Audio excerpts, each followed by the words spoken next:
नमस्कार, मैं मनजीत सिंह अपने टॉपिक फेडरलिज्म संघवाद के साथ ये कक्षा 10 का स्विक्स का अध्याय 2 है।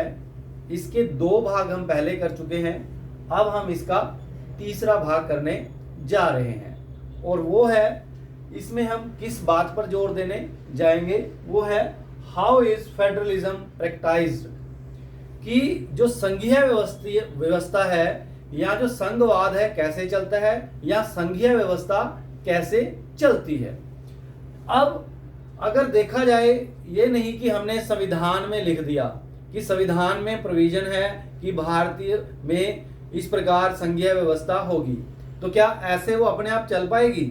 नहीं, ऐसे नहीं चलेगी जब तक कि उसको प्रैक्टिस नहीं किया जाएगा, जब तक उसको व्यवहार में नहीं लाया जाएगा। तो इसके लिए क्या होता है, कुछ राज्य कैसे प्रजातांत्रिक नीतियां बनानी पड़ती हैं, डेमोक्रेटिक पॉलिसीज बनानी पड़ती हैं, ताकि लोगों को ध्यान में रखकर ही कुछ काम किया जाए। और आज के इस टॉपिक में हम 3 प्रमुख बातें हैं कि वाकई में वो जो उन 3 बातों के आधार पर जो भारत में संघीय व्यवस्था है ठीक ढंग से चल रही है या नहीं चल रही है। तो वो 3 बातें कौन कौन सी हैं? वो है लिंग्विस्टिक स्टेट्स यानी भाषाई राज्य, दूसरा है लैंग्वेज पॉलिसी भाषा नीति, और तीसरा है सेंट्रल स्टेट रिलेशन राज्य और केंद्र के संबंध। यानी इन 3 बातों को आधार मान करके हम आगे बढ़ेंगे।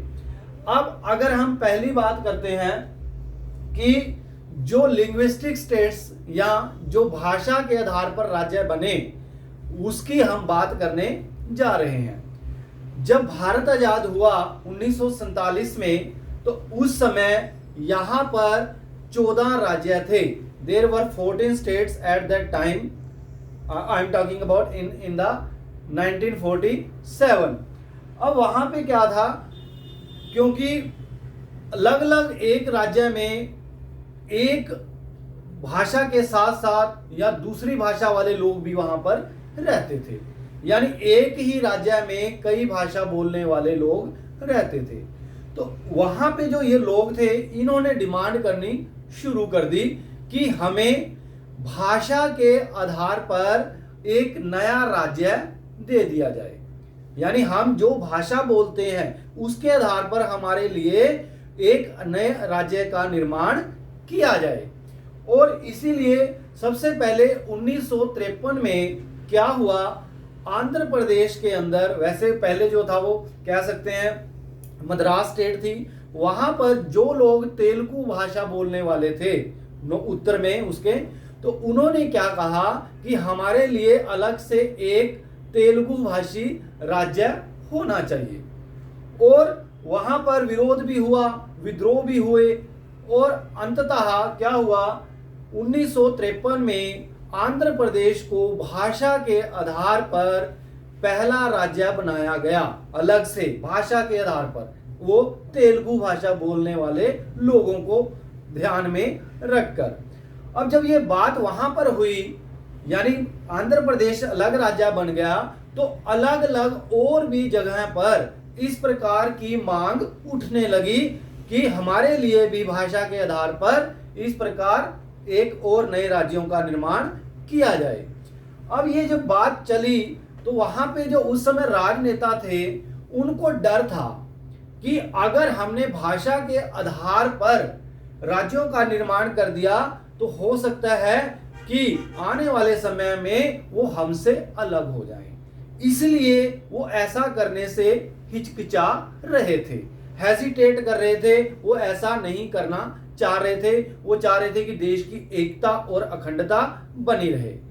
लेकिन जब मांग धीरे धीरे और बढ़ने लगी, तो अंततः क्या हुआ, एक राज्य पुनर्गठन आयोग, स्टेट रीऑर्गेनाइजेशन कमीशन का गठन किया गया, और 1956 में उसने अपनी रिपोर्ट भेज दी या अपनी रिपोर्ट दे दी, और उसने ये मान लिया कि भाषा के आधार पर राज्यों का निर्माण किया जाएगा।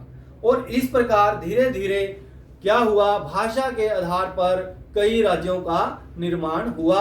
अगर गुजराती बोलने वाले लोग थे तो वहाँ उनके लिए जो बॉम्बे स्टेट थी वहाँ से गुजरात बना, मराठी भाषा बोलने वाले लोगों के लिए महाराष्ट्र बना।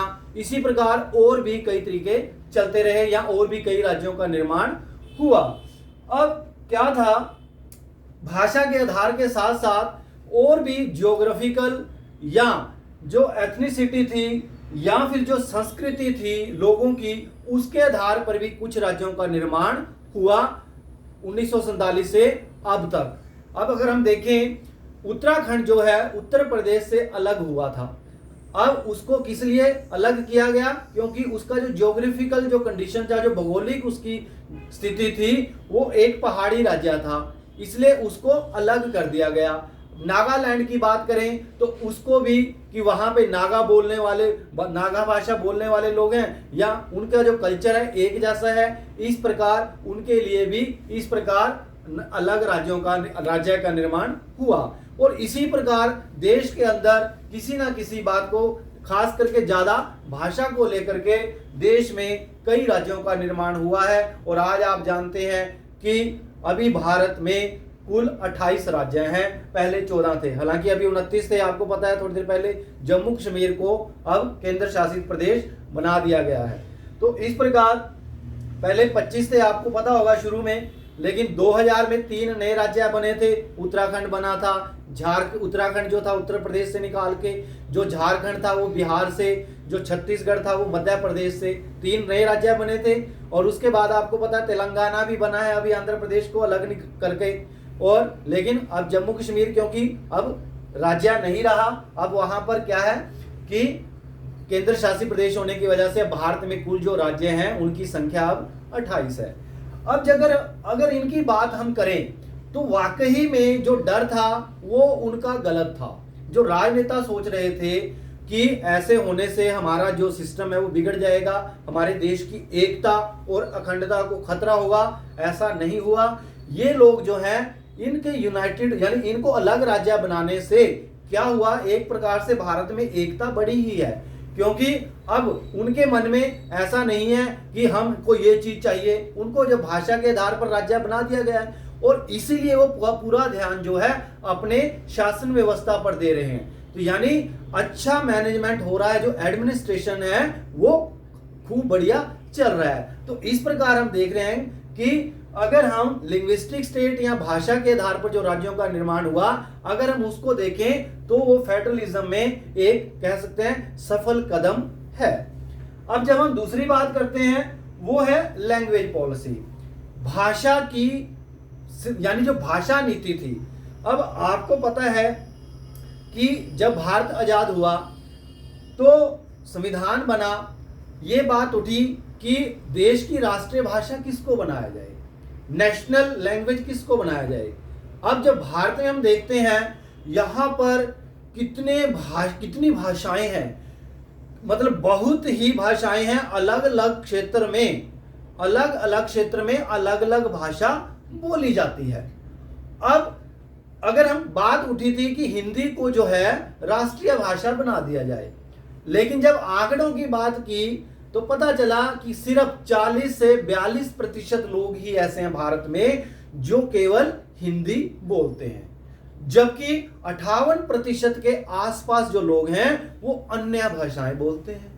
बंगाल में बंगाली बोली जाती है, तमिलनाडु में तमिल बोली जाती है, गुजरात में गुजराती बोली जाती है, महाराष्ट्र में मराठी बोली जाती है, और इसके अतिरिक्त और भी कई जो बोलियां हैं वो भी अलग अलग समय क्षेत्र में अलग अलग हैं।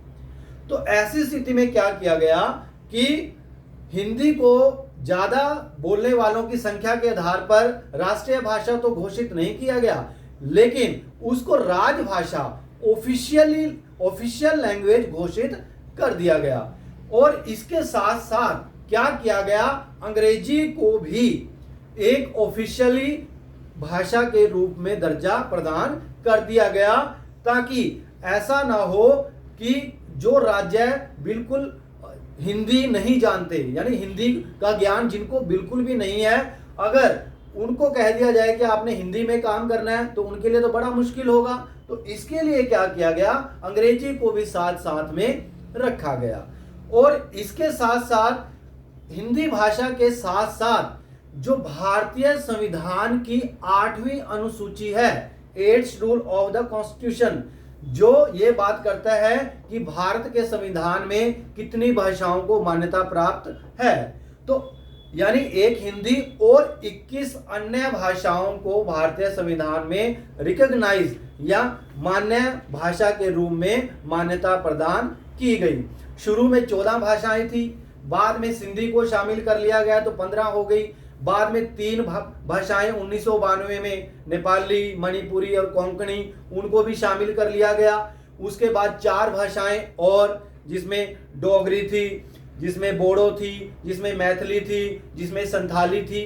और इन 4 भाषाओं के साथ अब भारतीय संविधान में 22 भाषाओं को शामिल कर लिया गया है। वो शेड्यूल लैंग्वेज के रूप में उनको मान्यता मिली हुई है। अब इस शेड्यूल अगर भाषाएं हैं तो इसका क्या फायदा है या इसका क्या मायने है? इसका मायने ये है कि जितनी भी केंद्र से संबंधित जो भी परीक्षाएं होती हैं, इन 22 भाषाओं में वो परीक्षा आयोजित की जाएगी। यानी अगर तमिलनाडु में रहने वाला कोई बंदा है और उसको हिंदी नहीं आती तो अपनी तमिल भाषा में पेपर को दे सकता है, क्योंकि पेपर में एक मीडियम तमिल भी आएगा। और अगर बंगाल में रहने वाला है तो वो बंगाली में अपना पेपर दे सकता है, क्योंकि वहां पे मीडियम बंगाली भी आएगा। तो इस प्रकार शेड्यूल लैंग्वेज का ये मायना होता है। और इसके साथ साथ क्या हुआ, भारतीय जो निर्माता थे या संविधान निर्माता, धीरे धीरे उनको लगने लगा कि अगर हम हिंदी को थोपेंगे, एक बार कोशिश की गई थी कि हिंदी को ही राष्ट्रभाषा का दर्जा देने की कोशिश की गई। अब ऐसी स्थिति में क्या हुआ, जो दक्षिण के लोग थे, तमिलनाडु था, तब आंध्र प्रदेश था, केरल था, कर्नाटक था, खास करके तमिलनाडु में ज्यादा जोर या विरोध हुआ।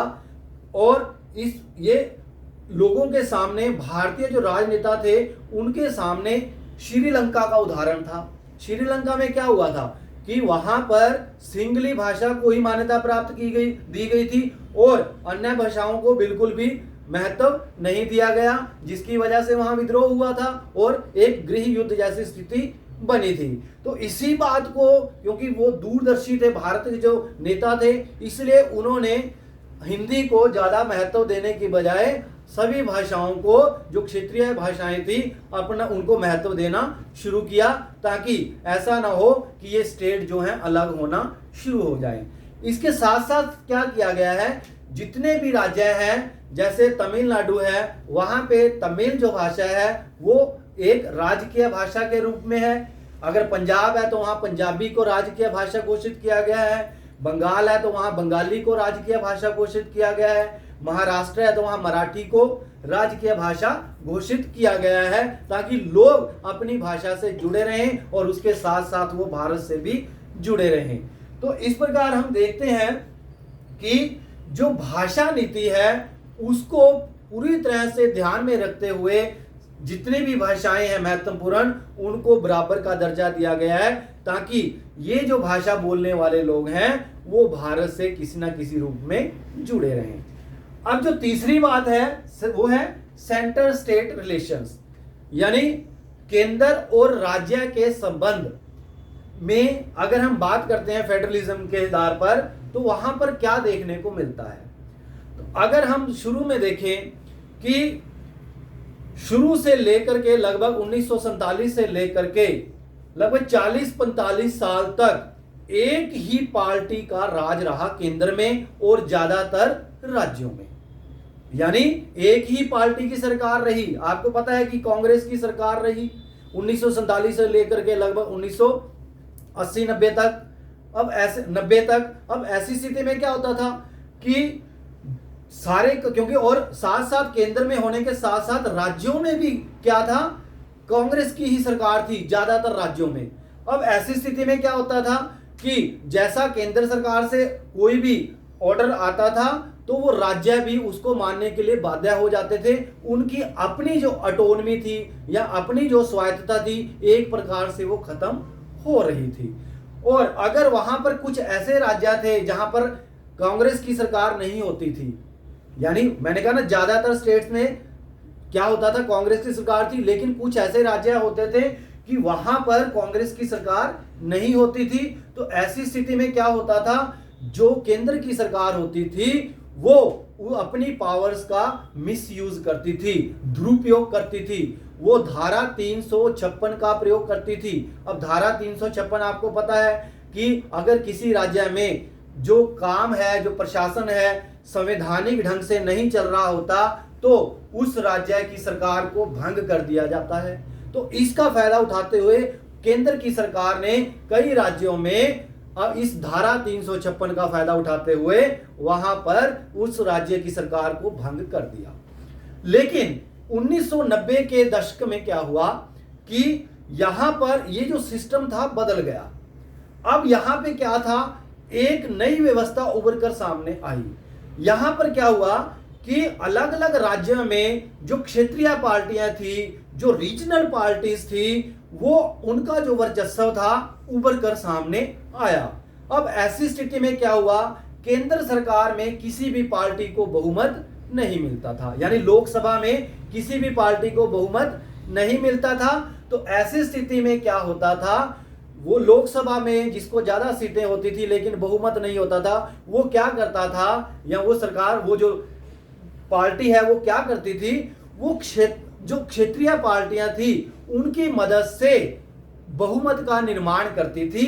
यानी इस प्रकार हम देख रहे हैं कि एक गठबंधन सरकार उभर करके सामने आ रही है। कोलिशन गवर्नमेंट आई 1990 के बाद। यानी जब किसी को बहुमत नहीं मिला लोकसभा में केंद्र सरकार बनाने के लिए, तो उसने क्षेत्रीय पार्टियों की सहायता से वहां पर अपनी सरकार बनाई। तो ऐसी स्थिति में क्या हुआ, जो क्षेत्रीय पार्टियां थी उनका जो महत्व था बढ़ गया। और इससे क्या हुआ कि जो राज्यों में महत्व दिया जाना था, केंद्र राज्य संबंधों की बात कर रहे हैं, जो राज्य में महत्व दिया जाना था वो दिया जाने लगा। यानी इस कोलिशन गवर्नमेंट ने एक प्रकार से नई व्यवस्था लागू कर दी है। आपको याद होगा कि जब हम पावर शेयरिंग की बात कर रहे थे तो हम उसमें पावर शेयरिंग के रूपों की भी बात हम कर रहे थे। उसमें जो तीसरा एक रूप था कि जो पॉलिटिकल पार्टी जो है कोलिशन गवर्नमेंट बना करके सत्ता का यानी पावर शेयरिंग करते हैं। तो आजकल हमें वही देखने को मिल रहा है कि विभिन्न पार्टियां बहुमत बना लेती हैं और फिर सरकार चलाती हैं, क्योंकि एक पार्टी को बहुमत नहीं मिलता। तो इससे क्या हो रहा है, क्योंकि उसमें रीजनल पार्टी ज्यादा होती हैं और इसलिए राज्यों को ज्यादा महत्व दिया जाने लगा है। और वाकई में ये फेडरलिज्म के लिए एक बहुत अच्छी बात है। तो इस प्रकार हम देख रहे हैं कि चाहे वो लिंग्विस्टिक स्टेट्स है, भाषाई राज्य हैं, चाहे वो लैंग्वेज पॉलिसी है, भाषा नीति है, या फिर सेंट्रल स्टेट रिलेशन है, केंद्र राज्य संबंध है, अगर हम फेडरलिज्म में देखें तो ये देखा जाएगा कि वो वाकई में फेडरलिज्म इन तीनों बातों के आधार पर एक सफलता की तरफ बढ़ रहा है। तो उम्मीद है आपको ये समझ में आया होगा। इसी के साथ धन्यवाद।